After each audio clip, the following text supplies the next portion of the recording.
Hello, my name is Victoria, but I go by Tori. This is our first class for shading and lighting, and I'm really excited to kind of share with you what I've learned. I'm going to go over a couple of the uses of the tools that we have talked about before I open up Maya. So some of the information that I have learned is the channel box. The channel box is the primary, fastest, and most streamlined tool for editing object attributes.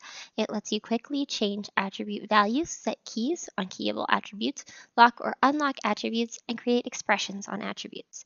The information displayed in the channel box varies depending on what kind of object or component you have selected. If you haven't selected an object, the channel box will remain blank. Now, once we open up Maya, I will show you where we can find all of these. I just wanted to talk a little bit about them first. The attribute editor lists attributes on the selected object. There are tabs across the top of the attribute editor. It is not so the channel box provides more of a compact view of keyable attributes, but the attribute editor gives you a full graphical control of those attributes. The outliner shows a hierarchical list of all objects in the scene in outline form. You can expand and collapse and display the branches in a hierarchy. Lower levels of the hierarchy are intended under higher levels. It's one of the main scene management editors in Maya.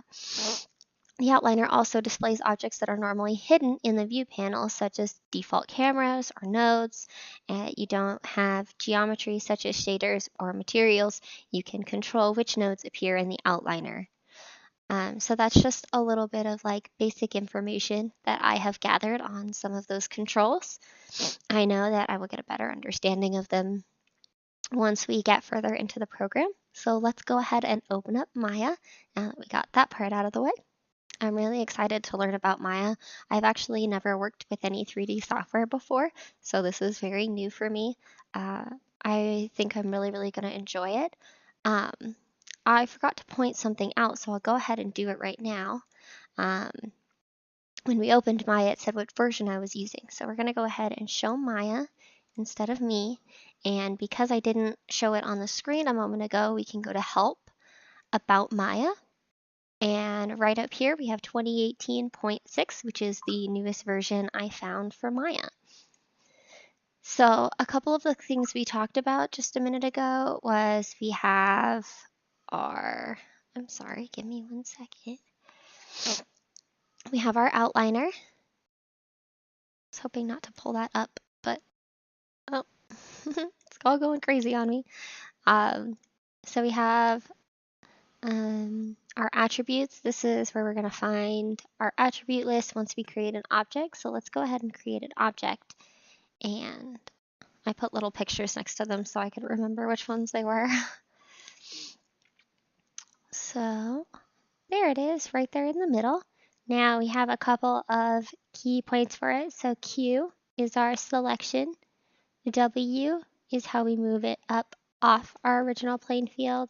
If we want to move it to the left, if we want to move it to the right. We're actually going to make these largest to smallest. So we're going to go ahead and move this one closest to me.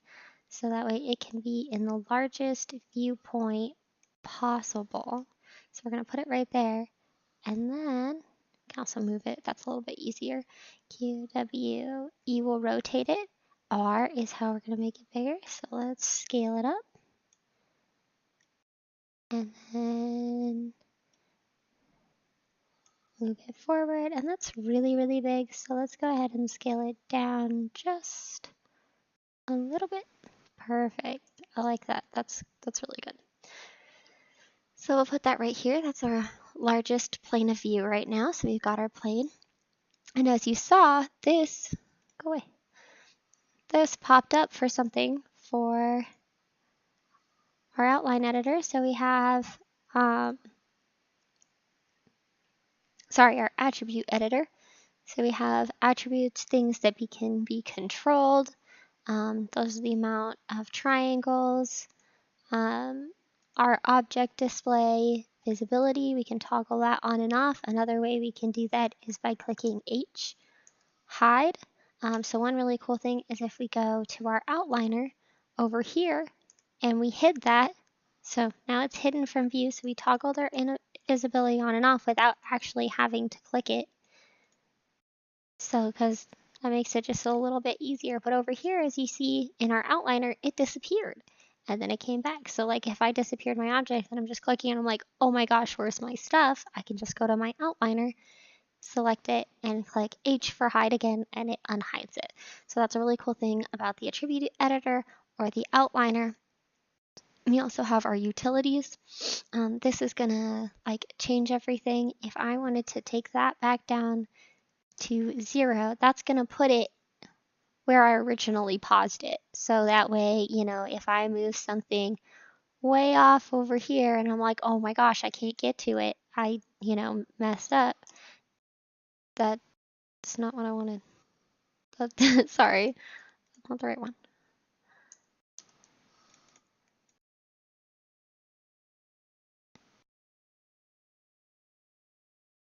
There we go. We got to bring all those back down to 0. That was my fault. And that put it right back in its original spot where we don't actually want it.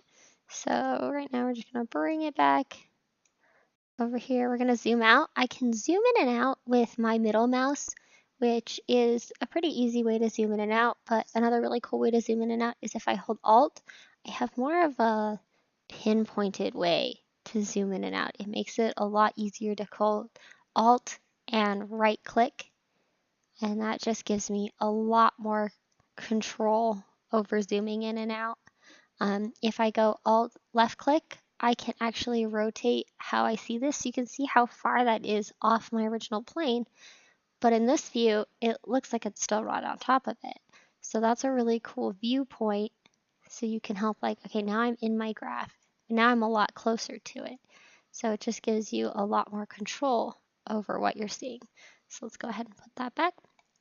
Now, if I hold my Alt and my middle mouse, I can move the entire scene around. So if I wanted to have a camera view that was a little different, I could go ahead and do that by changing the perspective of what I was looking at through my mouse. Another really cool thing is we have this shape. If we want to,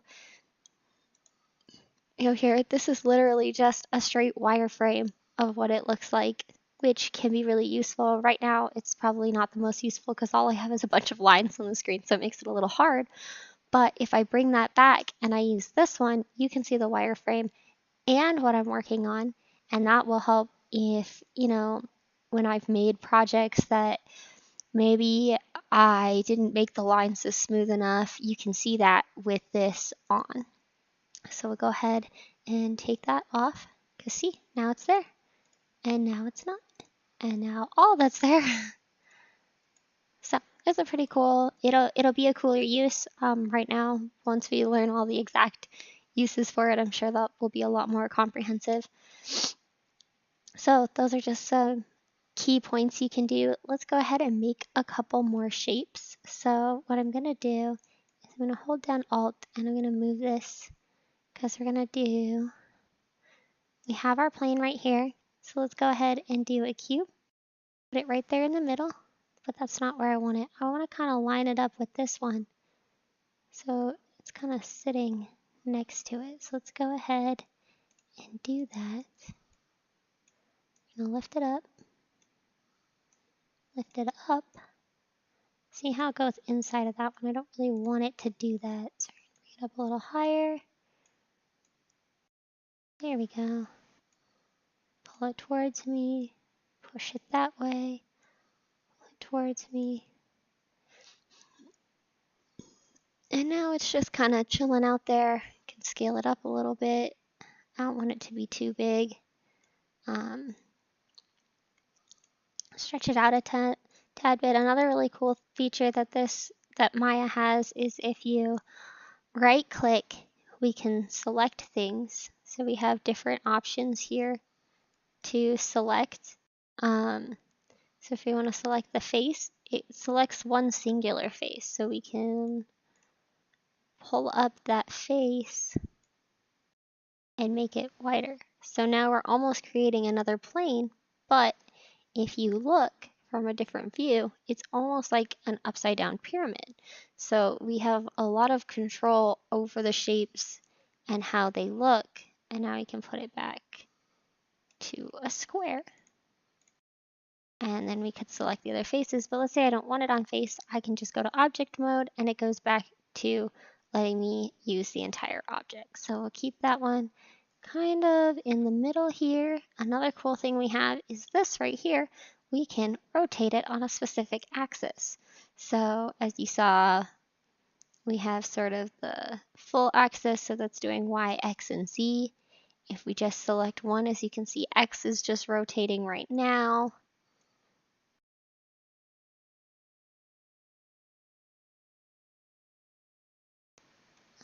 Select that red one right there. There we go. So we've got X, and then we got Y. So we've got a lot of options. This is more of like a free one. So if you select on any of these lines, it kind of rotates specific portions of the object.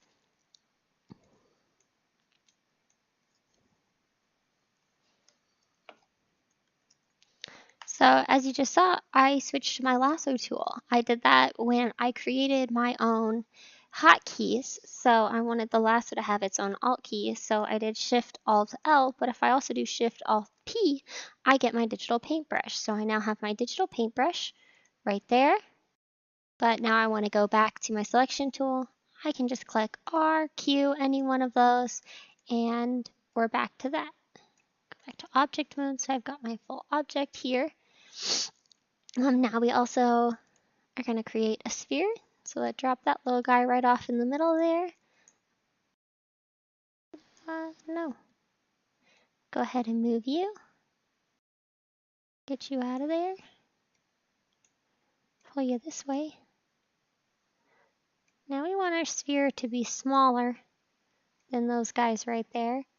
So we're going to go ahead and scale him down using R. Let's scale him down. But as you can see, now that he's scaled down, he's actually under our map right here, which we don't want. So now we're going to pull him up out of our map.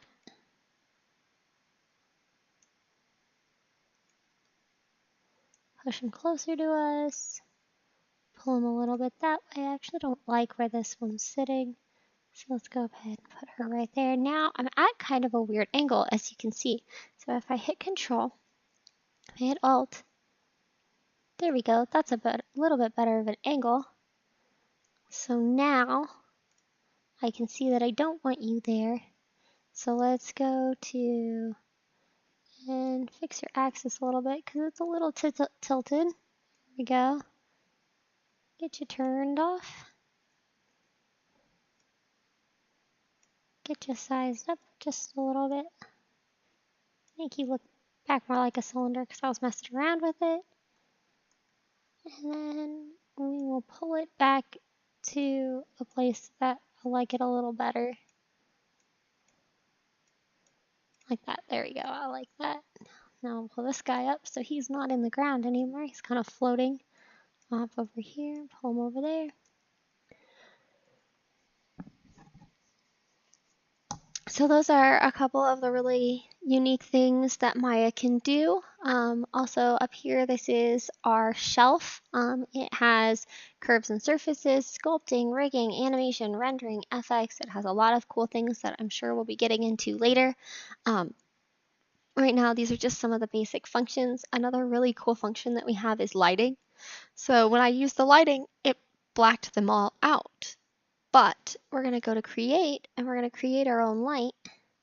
So let's do sort of a area light and we'll lift that up. And as you can see, we can light a specific area.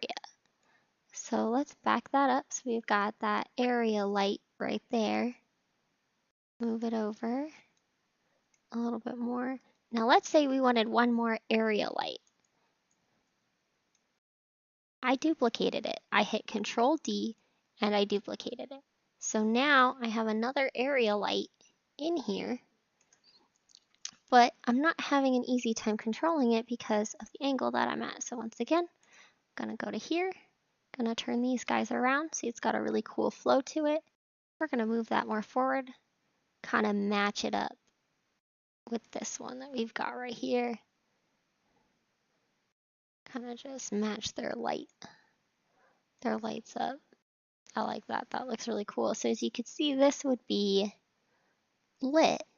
Now, there's nothing lighting over here because we only put 2 lights right there. So if we go to create again, and we're going to do a completely different type of light, and let's do a volume light. So this is sort of like an entire area light. So it kind of feels to me like a gym light could be kind of what that might be used for us. But the higher you go, the more area it covers. So we can kind of move that over this way. And now we have sort of a light coming in, so almost like a sun up here in the corner, and that shades those correctly. Excuse me. I'm so sorry about that. I had to sneeze. So as you can see, we have an area light, and now we can turn our lights off. But over here, see, we have all these lights. So if we need to control one of those lights, we can just click over here, and there they are. We can also select a different view. So now I'm at a completely different viewpoint, and I'm more at an up above viewpoint in this one. So if I wanted to move the effects of the area light that way, it moves it, but I can't move this scene because all it does is it shows me where this is positioned in the scene. So if I want to line these up more directly, this gives me the best opportunity to do that because I can actually see it from over the top and get them aligned exactly the way I want. So that's another really cool thing that we can use in Maya. We have a lot of other options. You can see the outlines here. These are my lights. It just has a lot of cool options, renderings, things that we can do, and it's going to be really fun. So thank you. Thank you for watching. I really appreciate it. I hope you enjoyed my video about some of the basics in Maya. Oh, actually, I forgot one thing. I'm going to go back to Maya for 1 second. One thing that I forgot to talk about was my workspace. So I've been using a classic workspace. This is a modeling standard. Now, let's just say we're in my classic workspace and I unlocked this, which means I could take, let's say, my shelf here, and if we put it down here, okay, and then we'll take this, put it over here. We're gonna take you guys, let's put them over here. Now this has just gone crazy. This looks awful. I would never be able to find anything. It's so confusing. So what I can do is I can go to Maya Classic and I can go to Reset Current Workspace and everything goes back to the way I want, and then I relock it because I didn't actually want to do that. Another way we can do that is in my documents in my Los Angeles Film School, I have saved out in Maya Maya's utilities. They have preferences. I can reset my hotkeys, I can reset my icons. If I delete any one of these, it will let me completely reset those. So that way, hopefully, I didn't break it too badly. So that's a really good thing about Maya, is that if for some reason I have absolutely destroyed my workspace, I still have a pretty easy way to fix it without it getting too crazy. And then let's just go to Windows. This is my preferences. So preferences is another way you can do the same thing. You can work with kinetics, animation, my UI elements. They've got a lot of things in here to help with the interface. But let's say I have absolutely destroyed everything and I don't know what to do. You can revert to saved, and that will bring all my defaults, restore to defaults. That will bring everything back to the original default setting. So that's another really cool thing we can do with preferences.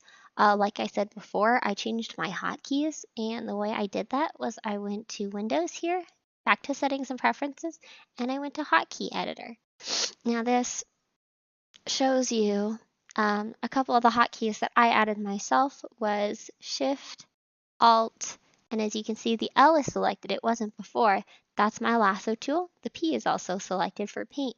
Those were both not part of my hotkeys, but if I wanted to add something for like my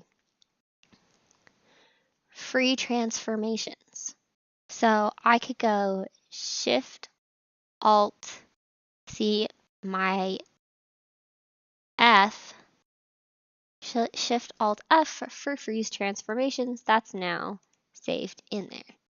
So that's another really cool way for us to learn our hotkeys. Oh, no, not what I wanted to do. Go back to that. Thank you. That's another really cool thing. We can add in hotkeys. You can also kind of learn what each one of the hotkeys are. If you click Shift, those are all the ones connected to Shift. Alt, those are all the ones connected to Alt. And as you can see, it says what they are. Shift Alt L is my lasso tool. L is my unlock curve length. And then L is my lock curve length. So if I L first and then L release, you can do that with a lot of these. It tells you what they are. So those are a bunch of the cool settings that we learned in Maya. I'm really excited to work this month with this class, and I can't wait. Thank you.